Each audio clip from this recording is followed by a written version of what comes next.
بسم اللہ الرحمن الرحیم۔ السلام علیکم ورحمۃ اللہ وبرکاتہ۔ ناظرین، میں ہوں نثار احمد اور آپ دیکھ رہے ہیں میرا یوٹیوب چینل۔ آج بہت امپورٹنٹ خبریں ہیں، لیکن ان خبروں کے پیچھے کچھ پس منظر بھی دیکھنا ہوگا۔ میں شروع کرتا ہوں عمران خان کے وائس چانسلر یا چانسلر بریڈفورڈ یونیورسٹی کے۔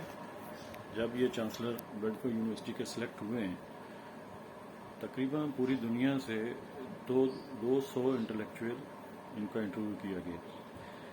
یہ بات ہے تقریباً اکتوبر نومبر 2006 کی۔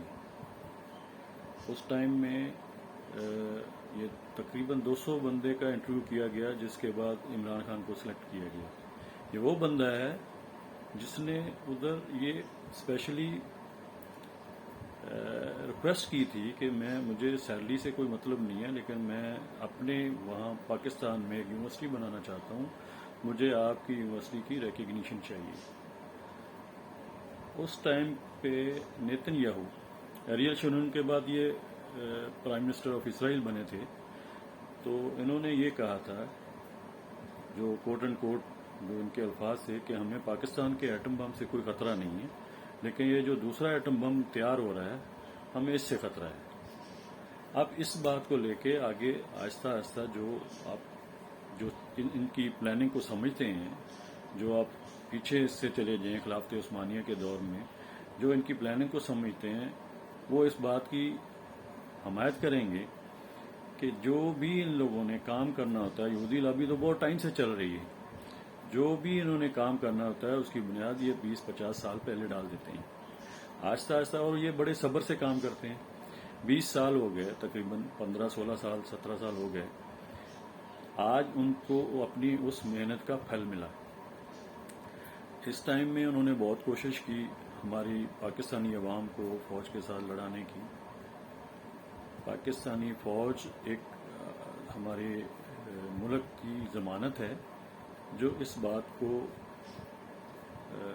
سیکیور کرتی ہے کہ جب تک فوج مضبوط ہے تب تک ہمارے ملک میں الحمدللہ کوئی کسی قسم کی افراتفری نہیں ہوتی ہے، وہ ہماری سیکیورٹی کی ضامن ہے۔ تو ان لوگوں کا مطلب انٹرنیشنل اسٹیبلشمنٹ کا یہ شروع سے ایک موٹیو رہا ہے کہ جب بھی کسی ملک کو آپ نے برباد کرنا ہے تو اس کی فوج کو سب سے پہلے، جو سیکیورٹی ادارے ہیں، ان کو اسکیٹرڈ کر دو، سیکیورٹی اداروں سے عوام کا اعتماد اٹھا دو۔ اس کے لیے انہوں نے پلاننگ کی، ہمارے سیاستدانوں کو خریدا۔ سیاستدان ہمارے پہلے سے ہی، بلکہ پوری ایلیٹ ہی ہے جن کی پوری اولادیں باہر پڑتی ہیں، جن کی اپنی انویسٹمنٹ باہر ہے، ان لوگوں کو یہ اپنے جھانسے میں لے کے اپنی باتیں منوانے کے، قائل کرنے کے عادی ہیں۔ تو دیکھا جائے تو ظاہری بات ہے عمران خان کے بچے بھی وہاں ہیں، لندن میں ہیں، لیکن کوئی آدمی یہ ثابت نہیں کر سکتا کہ عمران خان نے وہاں باہر کوئی انویسٹمنٹ کی ہے، بلکہ وہاں سے انویسٹمنٹ لے کے اپنے ملک میں آ کے انویسٹ کی ہے۔ اور جو اب یہ جو کھچڑی پک رہی ہے، جو ہمارے ملک میں آج جو ہو رہا ہے، یہ سب اسی کا شاخسانہ ہے۔ ہر طریقے سے انہوں نے کوشش کی ہے کہ ملک کو کسی طریقے سے افراتفری میں پھیلایا جائے۔ سن 2000 میں جو اپنے مشرف صاحب کو لے کے آئے، دنیا میں یہ ثابت کر دیا ڈکٹیٹر ہے، اسی کو یوز کیا، اس کی حکومت کو ریکگنیشن بھی دے دی۔ اب اس سے پیچھے چلے جائیں، جب ذوالفقار علی بھٹو کو پھانسی دی گئی تو اس ٹائم میں بھی ضیاء الحق کو انہوں نے ریکگنیشن دی، حالانکہ یہ سب سے بڑے دعوے دار ہیں جمہوریت جمہوریت جمہوریت، یہ اپنی قسم کی جمہوریت لانا چاہتے ہیں، لیکن پھر اپنی قسم کی جمہوریت ہمارے ملک میں کامیاب نہیں ہونے دیتے۔ وہاں اگر کوئی آدمی کوئی بھی کسی ایک سمجھو 10 پاؤنڈ 20 پاؤنڈ یا $1000 میں بھی، اگر $100 میں بھی اگر کوئی کرپشن میں پکڑا جائے تو اس کو ریزائن کرنا پڑتا ہے۔ یہاں ہمارے ملک میں ان لوگوں نے اس چیز کو پروان چڑھایا کہ جو جتنا بڑا چور ڈاکو ہوگا وہ ان کے زیادہ نزدیک ہوگا، اس کی یہ سپورٹ کریں گے۔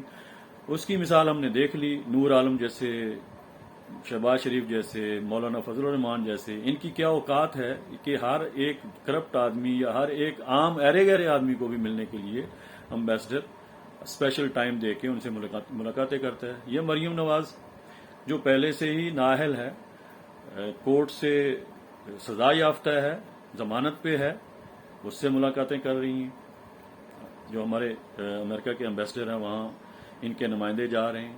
اس چیز سے ثابت ہوتا ہے ہماری عوام کو یہ سمجھنا ہوگا کسی بھی طریقے سے ہماری پاک آرمی کو کسی بھی طریقے سے مورد الزام نہیں ٹھہرانا. ان کی کوشش یہی ہے, اسی کو ففتھ جنریشن وار کہتے ہیں. تو دیکھنے میں یہی آیا ہے کہ جہاں بھی آپ ہسٹری میں جاؤ گے, جہاں بھی ان لوگوں نے کوئی اپنی کارروائی ڈالنی ہے, سب سے پہلے یہ وہاں سیکورٹی, جیسے لیبیا ہے, جیسے عراق ہے, جیسے انہوں نے دوسری سری لنکا میں اس کو اڑایا ہے, گورنمنٹ کو اڑایا, جو ان کے مفادات کا تحفظ نہیں کرتا. نیپال میں یہ کیا ہے. جس نے امریکہ کی اسٹیبلشمنٹ کی حمایت نہیں کی, ان کے موقف کی حمایت نہیں کی, وہاں انہوں نے افراتفری پھیلا کے حکومت کو برطرف کروا دیا ہے. تو یہ اس چیز کی تگودو میں رہتے ہیں کہ کسی ملک میں امن ہوتا ہے تو کیوں ہوتا ہے, ان کو ہماری ضرورت کیوں نہیں پڑی. پھر حالانکہ امریکہ کو دیکھا جائے اس کی اکانومی دنیا میں سب سے زیادہ مقروض ہے, لیکن چونکہ ان کی اسٹیبلشمنٹ بہت اسٹرانگ ہے, اس وجہ سے وہ اپنا ایک ورلڈ آرڈر چلا رہے ہیں. اب ان کو یہ تکلیف ہوئی کہ عمران خان کی حکومت جو ہے وہ سپورٹ کر رہی ہے رشیا کو, اور وہ سپورٹ کر رہی ہے امن کو. جب تک یہ امن رہے گا ان کی ضرورت ختم ہو جائے گی. جو ہم نے پہلے ہی دیکھ لیا افغانستان میں, ان کو ناخن چنے چبوائے, وہاں سے ان کو بھاگنا پڑا. اسی لیے انہوں نے پہلے سے اسٹیبلشمنٹ سے, وزارت خارجہ سے دبے الفاظ میں ان کی پلس چیک کر لی. پھر آخرکار وہ اپنے صحافی کو پلانٹڈ کوشچن دے کے یہ عمران خان کے پاس بھیجا کہ ہمیں اپنا اڈے چاہیے پاکستان میں. حالانکہ ابھی آئی ایس پی آر کا واضح پیغام آ گیا کہ ہمیں کسی نے اڈے مانگے ہی نہیں ہیں. لیکن عمران خان کا بھی سوال یہی ہے, اڈے مانگنے کا مطلب یہ نہیں ہے کہ ڈائریکٹلی پوچھ لیا جائے. انہوں نے پلس چیک کر لی کہ اب عمران خان کے دماغ میں یا عمران خان کی گورنمنٹ میں اس وقت کیا چل رہا ہے. یہ حقیقت میں اگر ہم اڈے ان سے مانگیں تو یہ آیات دے دیں گے ہمیں. تو ہماری عوام کو یہ سوچنا پڑے گا, بہت تفصیل سے جانے کی ضرورت نہیں ہے. 2-3 باتوں کو غور و خوض کر کے سوچ لیں تو پتہ چل جائے گا کہ واقعی یہ ہمارے اوپر مسلط کی گئی گورنمنٹ ہے, یہ امپورٹڈ گورنمنٹ ہے جو ہمیں نامنظور ہے, پاکستانی عوام کو نامنظور ہے.